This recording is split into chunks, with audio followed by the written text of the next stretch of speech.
I'm never online shopping again. I messed up. I messed up so bad.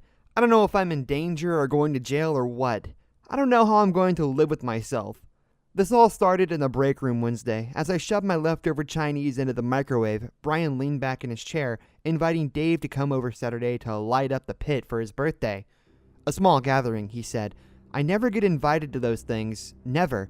I told myself it's because I'm in lower management, but I know the truth. I'm awkward around people. I try too hard. Man, I used to do a mean smoked chicken back in the day, I interrupted. I'd never smoked a chicken in my life, but I felt confident no one would be asking me to. Have a great party, Brian. I don't know why I butted in. I guess I was just tired of being ignored.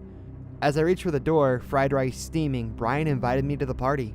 I stopped, hand just short of the knob. Sure, I'd misheard. I know it's dorky to admit, but I had to shove my grin down a couple notches to avoid looking like Patrick Bateman as I turned back around and accepted. I still remember what I told him. Oh man, I'm great at gifts. I'll see you there. In truth, I'm awful at gifts. I'd been sitting on my sunken couch looking around online for ideas for nearly an hour with no luck.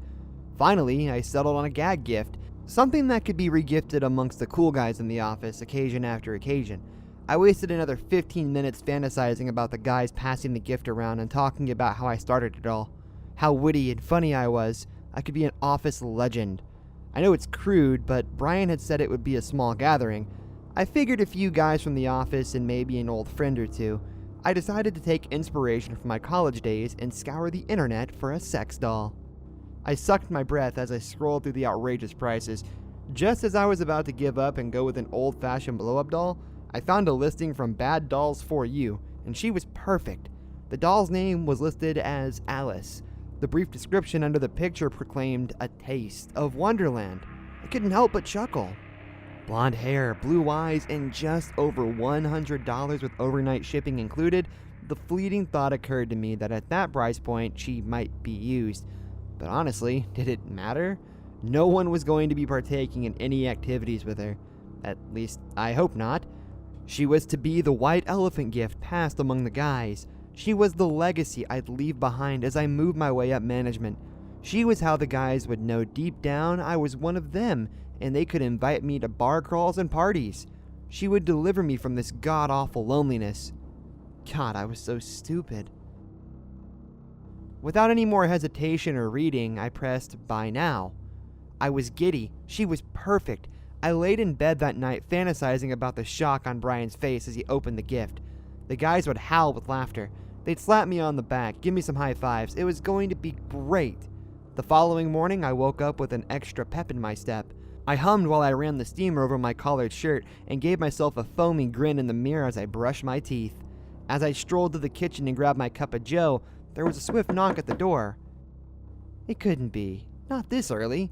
And yet when I opened my apartment door, there stood a large box. I was elated. I dragged the box in quickly and slammed the door shut. In my excitement, I ripped the box open like a wild animal.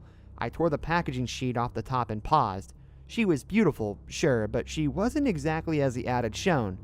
Her blonde hair was a bit matted, like a childhood doll forgotten in the bottom of a toy box. One eye was a clear crystal blue and the other an odd yellow. Her freshly oiled bondage leather attire shone in the light. Maybe she wasn't perfect, but she'd do. With only 10 minutes before I needed to leave for work, I roughly brushed through her hair. She wouldn't win any awards, but she was smoother than before. Glancing back at the destroyed box, I realized I wasn't sure where to put her. My first thought was to just leave her out, but what if there was a maintenance emergency? I didn't want the office to think I was weird. I bit my lip and settled for the closet. I shoved her in quickly and went out the door. Work dragged on. Everything seemed so trivial knowing the work I had cut out for me at home. I had decided to pull Alice's hair into pigtails to further smooth her hair and give her another once over to make sure I hadn't missed anything else in my morning fumble with her. The guilt of cutting out 15 minutes early from work didn't haunt me like it generally would. I swung my apartment door open and bellowed, "Honey, I'm home." My chuckle was cut short as I entered my bedroom and found Alice lying on top of the comforter on my bed. I froze. Someone had been in my apartment, and they had moved her. I slowly approached the bed, looking Alice over. She certainly looked the same, but nonetheless, I decided to call the office to see if maintenance had been through. According to the impatient woman who answered, no one had entered my apartment. An eerie feeling swept over me, but I figured in my excitement this morning I'd opened the closet door, but for some reason laid Alice on my bed. I was excited and I must have been in a rush. I'm forgetful sometimes. Regardless, my enthusiasm had withered. I pulled and smoothed Alice's hair into pigtails before placing her into the closet and firmly shutting the door. The more I thought about it, the more it made sense that I'd been careless this morning. I'd spent a good chunk of the night lost in thought about my perfect surprise. I'd just hit the hay a little earlier tonight. I'd power through tomorrow, and the following day was the party. After a quick TV dinner, I slid into bed. The thought of Alice laying there staring up at the ceiling returned. I rolled over a few times, but eventually sleep came. I jerked awake suddenly to the terrible certainty that someone was staring at me. I was cemented on my back with my eyes fluttering quickly at the ceiling. As my eyes adjusted, I could make out something hovering a few inches from my face. I stifled a scream as I slowly turned my head towards the figure in the dark. Alice was bent down on all fours with her mouth stretched open far too wide for what she was intended for. Something in my brain, something primal that had helped my ancestors survive in the forest with carnivorous beasts, told me with great certainty that if I hadn't awakened when I had, she'd have eaten me. Her mouth would have continued to pop and stretch like a snake, and she'd have swallowed me whole. I shoved her hard and leapt onto my feet on the other side of the bed. Terror gripped me as I scrambled to escape my bedroom.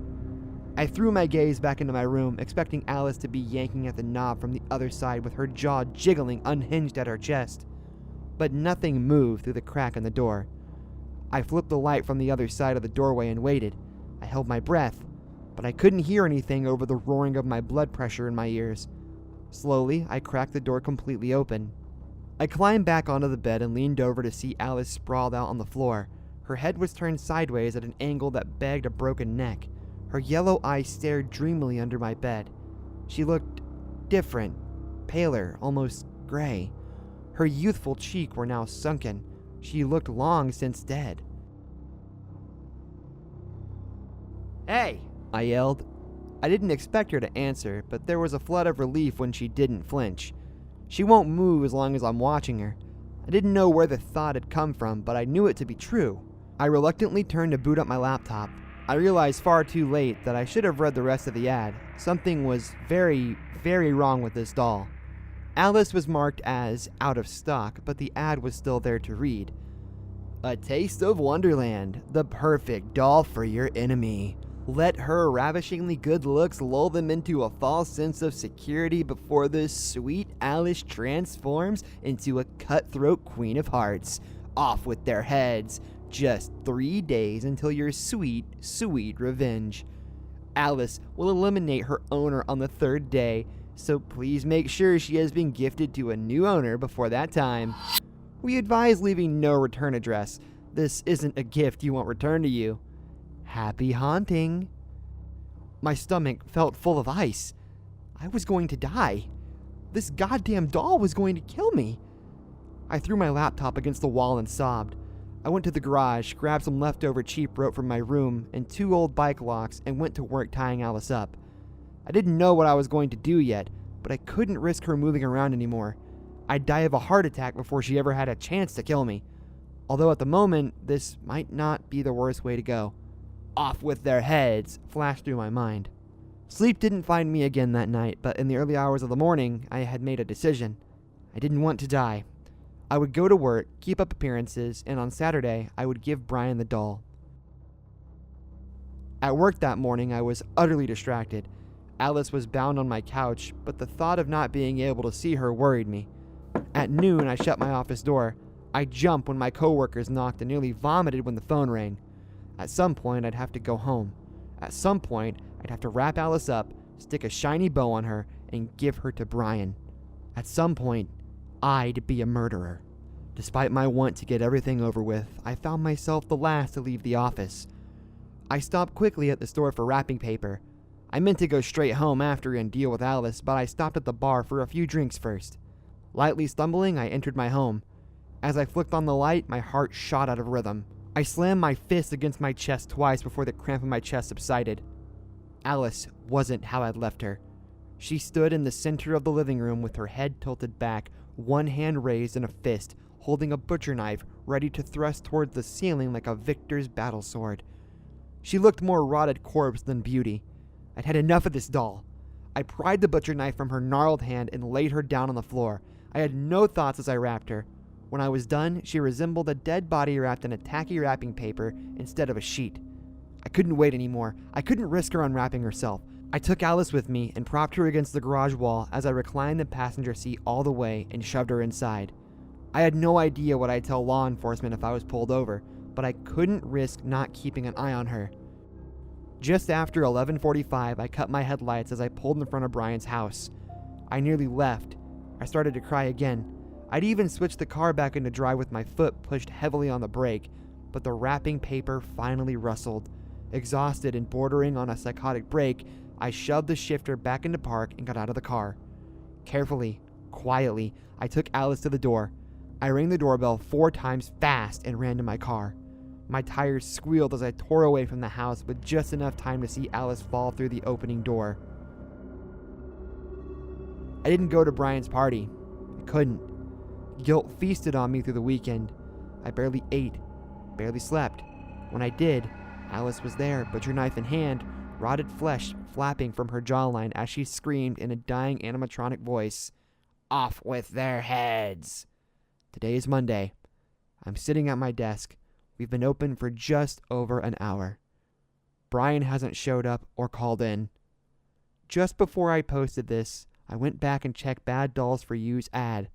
I wanted to reread it to make sure I didn't miss anything. The ad has been updated. 1 left in stock. Order now.